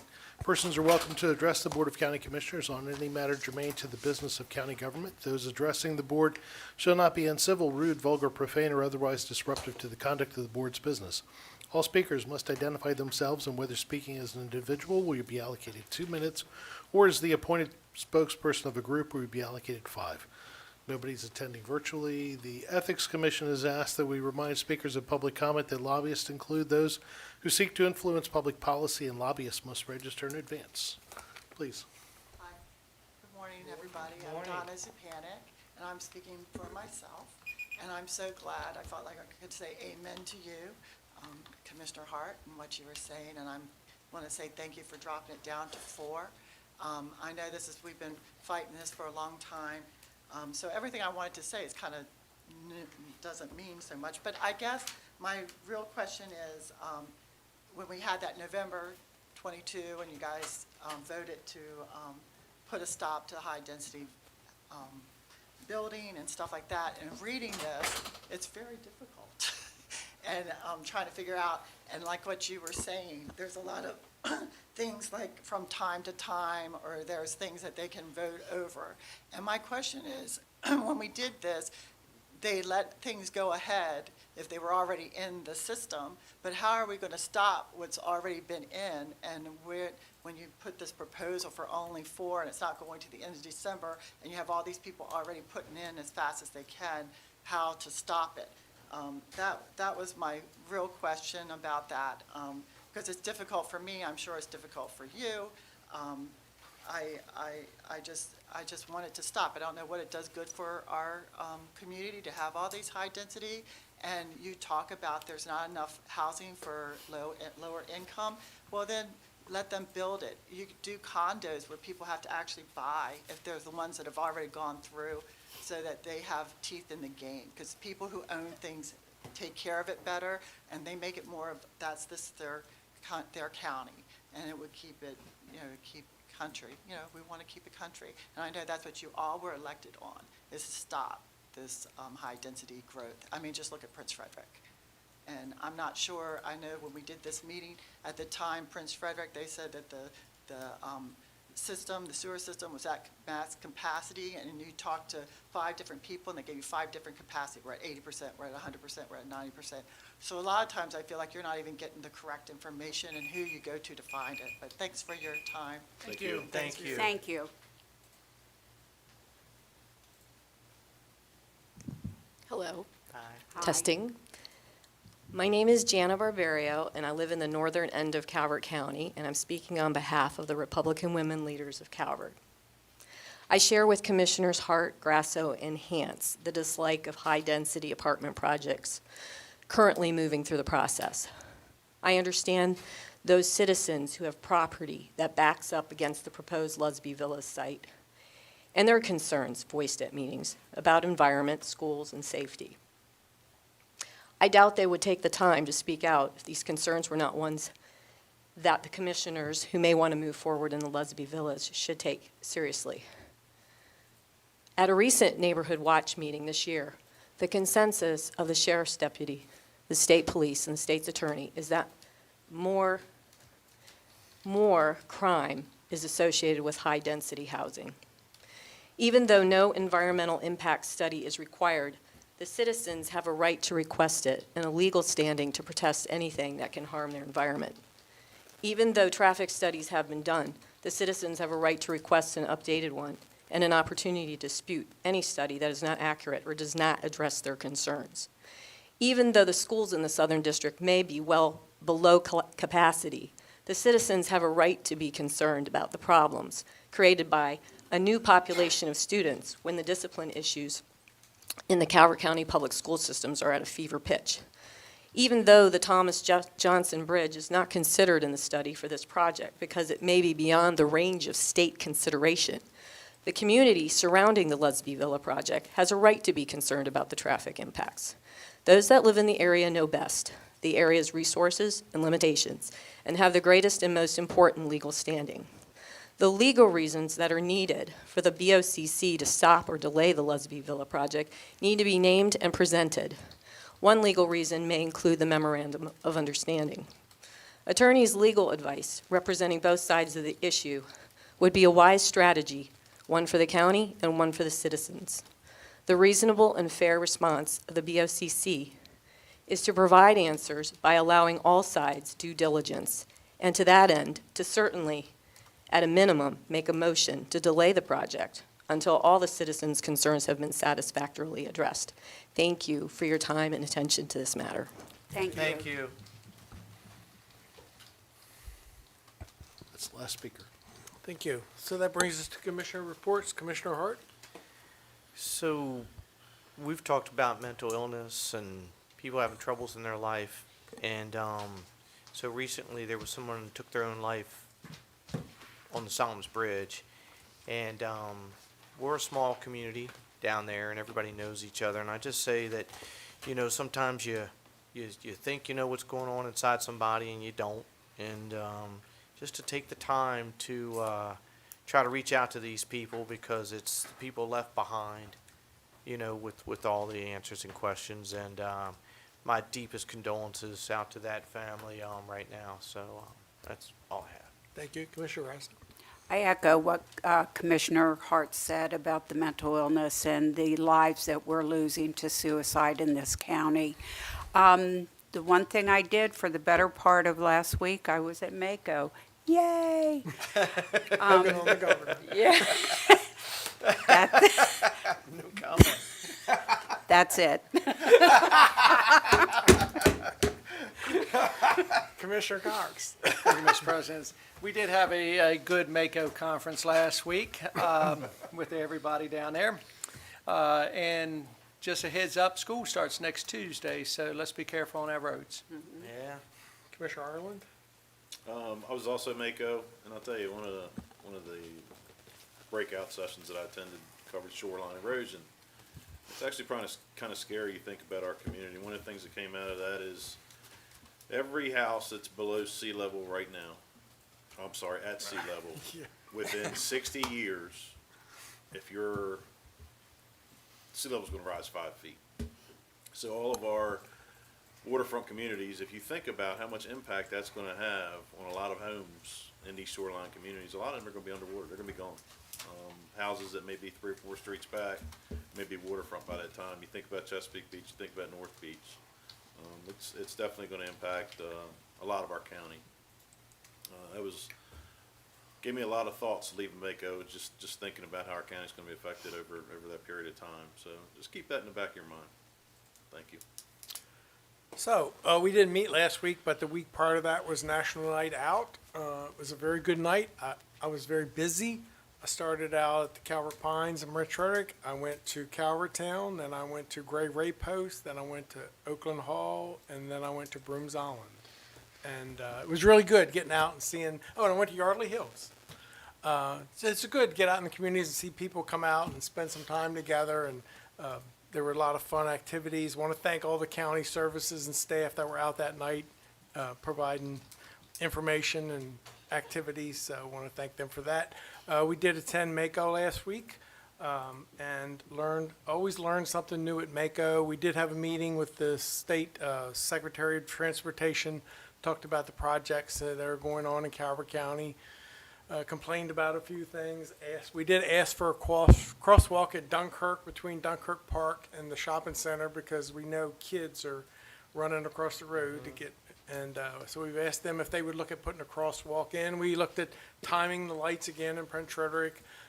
We asked for some road projects, but they don't have any money, so really not going to get any of those. We did and are supposed to get an update on 231. I think a lot of you know they are working on 3 projects on 231 for safety improvement. They said that if those projects do meet the criteria for safety, there is federal funding and that they will continue to move forward with those projects.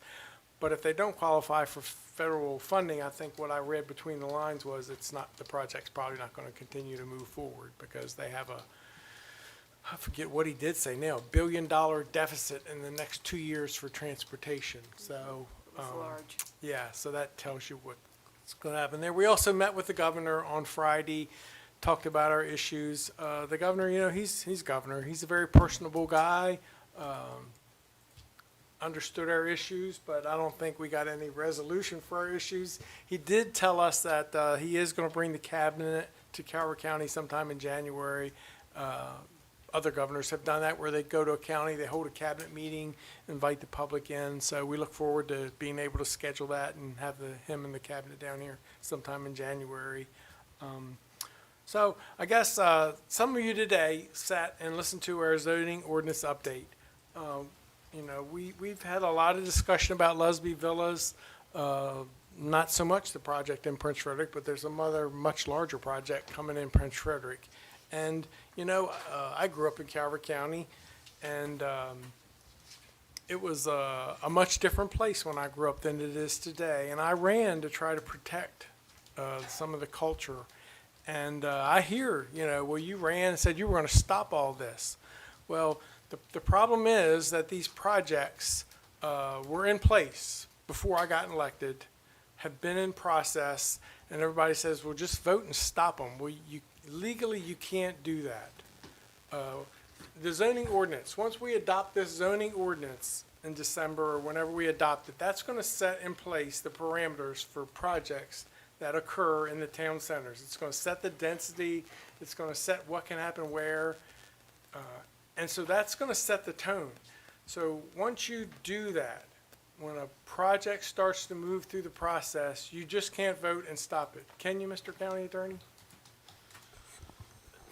Not as a county commissioner, no, because you have the legislative authority, not the administrative.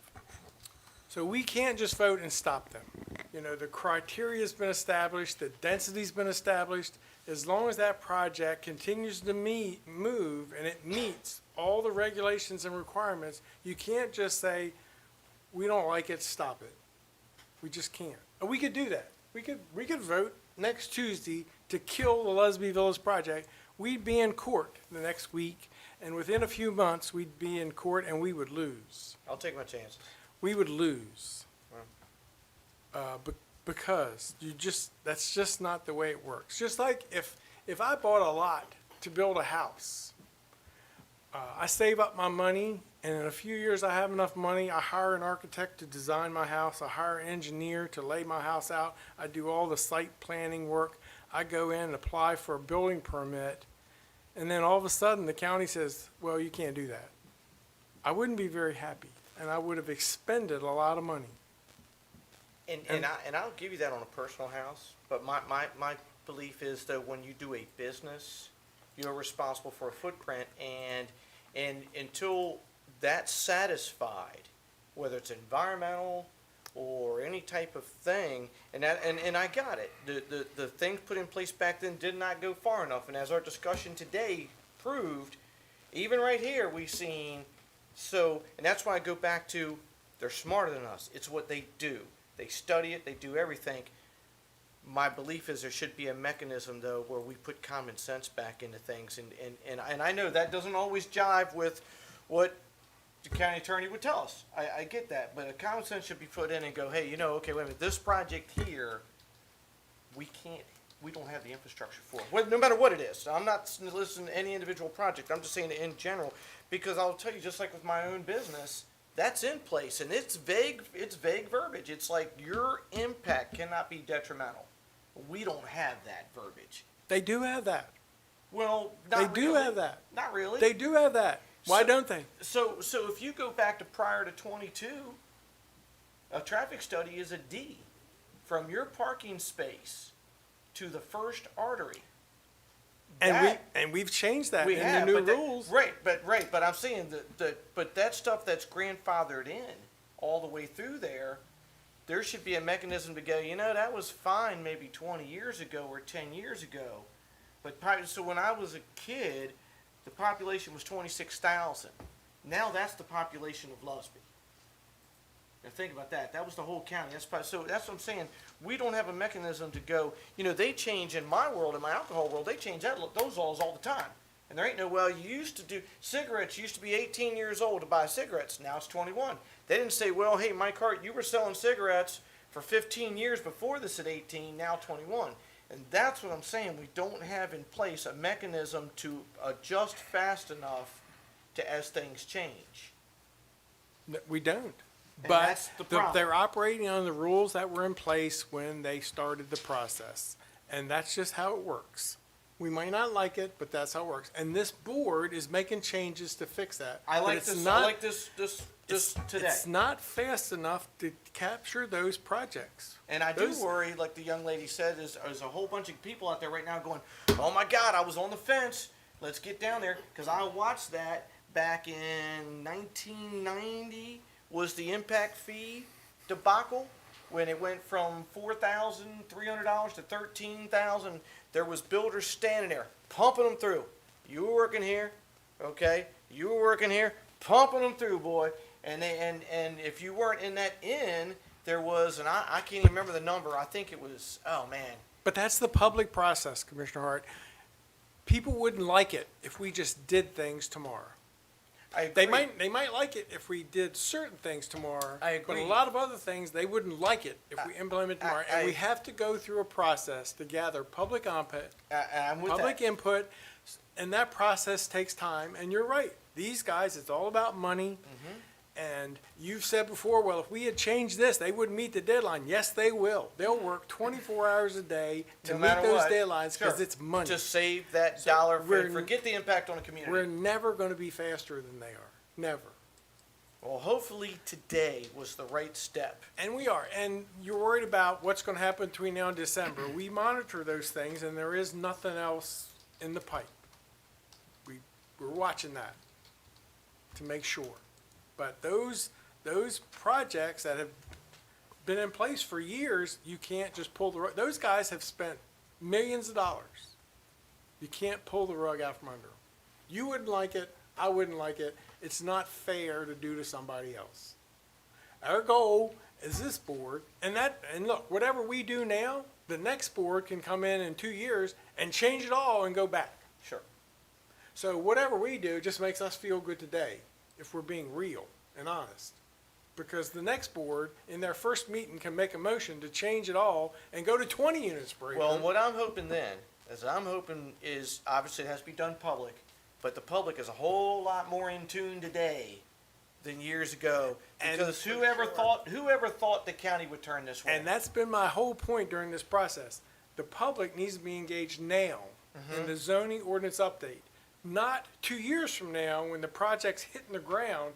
And oh my God, we never thought that was gonna happen, because when they raised that density to 14 units per acre, nobody envisioned No what one was did. going And- on and that's a fact. today. No one ever dreamed And that. now that it's hitting the ground, the world's on fire. And we're trying to put the fire Right, out. and, but and, we and that's, can't no put it one, out no one that dreamed fast. 10 years ago, 15, No. even 5 years ago, there would be this push. But like I say, they adapted. Small business always can. They adapted. They said, okay, no more going out to the farms and the rural areas. Fine, that's the game. We'll play the game and we're ready to go, and we'll just go up. Instead of before you went out, now you went up. And that's true.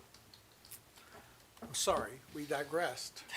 No, it needs to be said. I hope it helped, and I hope it does help the public, because this all predates us. If we could stop it, we would. I know I would. I'm sick over it. When I became elected, one of the first things I asked our administrator, what's in the pipeline, because I wanted to know what I, as a commissioner, would be facing, because I knew the public was going to be upset, because I ran against high density. And when he told me, I was like, are you kidding me? Are you kidding me? Because we knew this was going to hit the fan, and I understand the outrage, but, you know, like Commissioner Hance said, this is what we're up against. And as we get closer to the one on Dares Beach, we're gonna be facing the same issues. That's going to be a mess. Yeah, because it's bigger, it's twice as big Yeah, as Lusby. It's going to be a mess. It's terrible. But anyway, Would you like a motion? yes, I would. Oh, before you do that, Okay. I ask you all to send some prayers out to D.O. Baker. If you don't know Mr. Baker is a stalwart in our community, founding Great man. member of St. Leonard's Volunteer Fire Department, active in some of our boards and commissions, going through a really tough time health-wise, and I would ask that you say a prayer for D.O. And a tough fellow. Yeah. Absolutely. Okay. I move that we recess to closed session pursuant to Section 3-305B, 1I, to discuss the appointment of person over whom the board has jurisdiction, and 8, to consult with staff, consultants, or other individuals about pending or potential litigation. Second? I have a motion and a second that we go into executive session. Any discussion on that motion? Hearing none. All those in favor say aye. Aye. Opposed? Motion carries. Thank you. Everybody have a Thank great you. day.